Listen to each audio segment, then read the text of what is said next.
All right, y'all. So let's get into this breakdown of Luke chapter 14. So the chapter context: Luke 14 continues Jesus' doctrinal march to Jerusalem and the cross.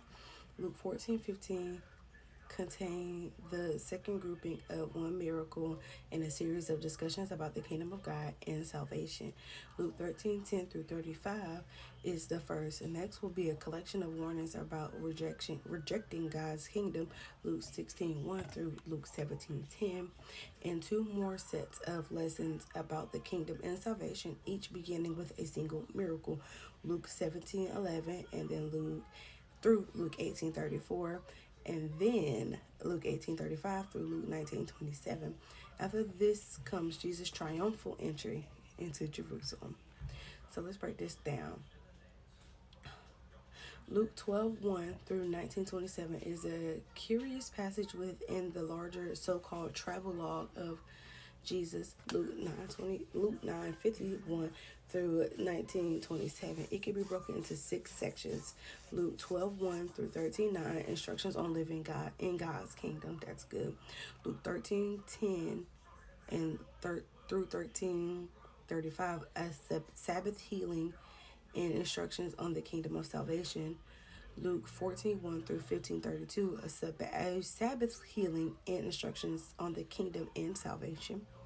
Luke 16:1 through 17:10, warnings against rejecting God's kingdom. Luke 17:11 through 18:34, a healing and instructions on the kingdom and salvation. And then Luke 18:35 through 19:27, a healing and instructions on the kingdom of and salvation. So in this section, Luke 14:1 through 15:32, Jesus talks about who will enter the kingdom of God: the needy, the humble, the generous, those who come when God invites them, those who endure, and those who Jesus seeks. Salvation is obviously a part of the kingdom of God, and certainly the most important, yet it is not the whole. That's so good. The kingdom of God is anytime God's power and sovereignty are displayed, including in discipline and blessings. In the first story, Jesus visits the kingdom of God upon a man with debilitating illness. This time, this is in the home of the Pharisee on the Sabbath, as a woman who was bent over. Luke 13:17 through 10 through 17, Jesus heals boldly and then shames the legalists for their hard-heartedness. The belief that traditional rules about the Sabbath should supersede God's compassion compassion is close to blasphemy. Luke 14:1 through 6. In the second story, Jesus explains the necessity of humility for entering the kingdom of God. While watching the banquet, guests jockey for their seats, he warns them. If they take a seat higher than their social standing warrants, and someone more important arrives, they may be escorted to a lower place, but if they take the lowest place, the host may honor them by leading them to a more respectable position. Humility is always more genuine honoring than pride. Luke 14:7 through 11. In the third story, Jesus turns to the host, telling him it is more godly to invite people who are disadvantaged and could never repay favor. Trust God and pay the debts of those who can't pay for themselves. Whew. Luke 14:12 through 14. The fourth story begins with a spontaneous comment from another guest about God's great banquet at the resurrection. Jesus uses the opportunity to make a point about those who will attend this banquet. This is reserved only for those willing to abandon the satisfaction they receive from worldly pleasures and come when God calls.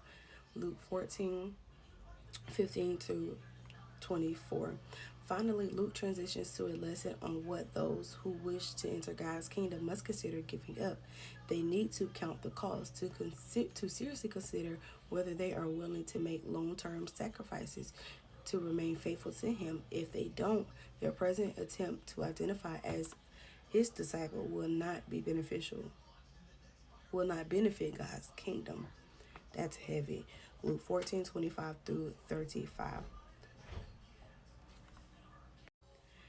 In chapter 15, Luke completes this section with 3 parables about lostness: the parable of the lost sheep, the parable of the lost coin, and the parable of the prodigal son. Jesus wants people to enter God's kingdom, and he is willing to search for those who need help getting there. Alrighty, Luke chapter 14, the breakdown part 2. Luke chapter 14 teaches about true discipleship through humility, compassion, and sacrifice. Key themes include humble service, and the reverse status of the humble will be exalted, extending hospitality to the poor, and the importance of counting the cost of following Jesus by prioritizing him above all worldly possessions and relationships. So humility and hospitality, choosing the lower place. Jesus advised choosing the lowest place at a banquet, suggesting that being invited to a higher position by the host is more honorable than taking it for oneself. That's good.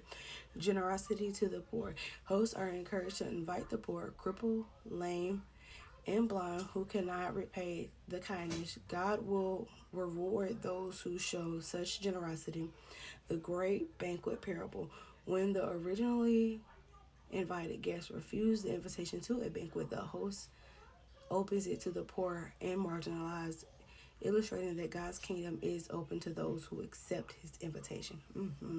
The cost of discipleship. 1. Renouncing all possessions. Following Jesus requires a total commitment that involves a willingness to renounce all possessions and earthly ties. Counting the cost. Jesus emphasizes that anyone who wishes to be his disciple must count the cost of discipleship, using the analogy of building a tower or going to war. Prioritizing Jesus above all else. Jesus uses strong hyperbole language, instructing disciples to hate their family members, even their own lives, to show that their devotion to Jesus must be absolute and above all other relationships and loyalties. And then the last little bit is the kingdom of God.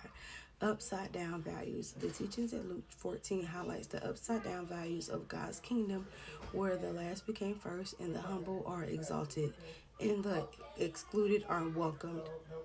God's invitation. The parable of the great banquet represents God's ongoing invitation to enter his kingdom, an invitation that continues to be exalted until the second coming of Christ. Period. Okay, y'all, that's all I have for the breakdown of Luke chapter 14. I'll see you guys later.